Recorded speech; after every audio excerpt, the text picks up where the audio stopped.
All right, ladies and gentlemen, today we're going to be talking or reviewing the relationship between a table and a rule. Okay, so for this first one, we're given a table and we have to find the rule that goes with it.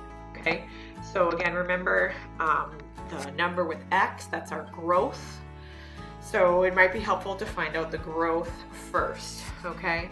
So if we go through here, I go from 8 to 5, okay? So you might be saying, Shorter, that's not growth, okay? Well, that's okay. It can go down too. Remember we said that your slope or your growth can be negative as well. So this actually looks like you're subtracting 3, okay? So I always recommend testing it out. Test out your theory in more than one part of your table or whatever you're given. 5 to 2, that's also minus 3. 2 to negative 1, that's also minus 3. Negative 1 to negative 4 is also going down 3.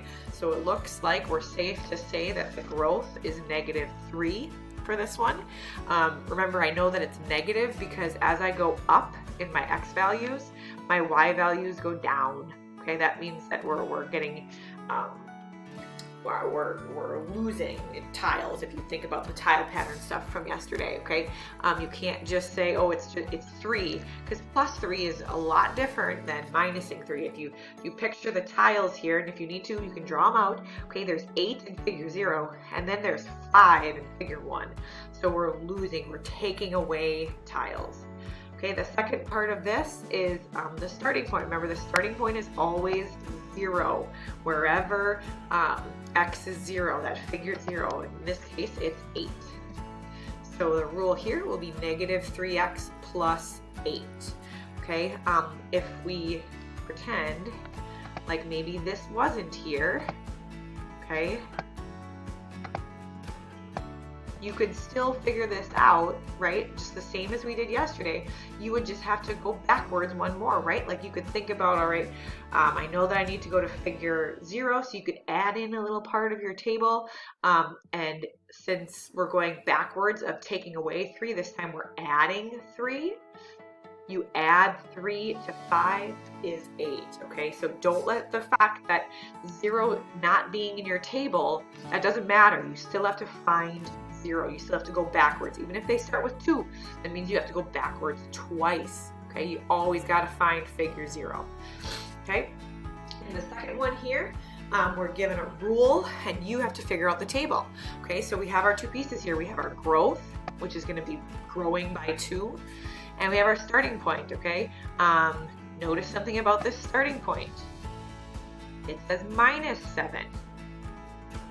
What do you think our starting point is going to be? Is it going to be 7 or is it going to be negative 7? I hope you said negative 7, because remember, we can always rewrite this.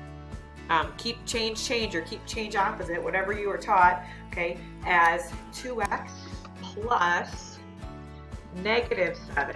Oops. All right, so our starting point in this case is negative 7, okay? And we're adding 2 every time. Remember, if you're starting negative and you're adding, we're getting closer to 0. I know it feels like we're going backwards, but if you picture a number line, negative 7 add 2, I'm getting more positive. It's gonna be negative 5 plus 2 more. It's gonna be negative 3 plus 2 more is gonna be negative 1. Oops. Plus 2 more is going to be 1, right? So that's what your rule and your table would look like for those. Please head on to the next slide and try the practice problems for today. Good luck, guys.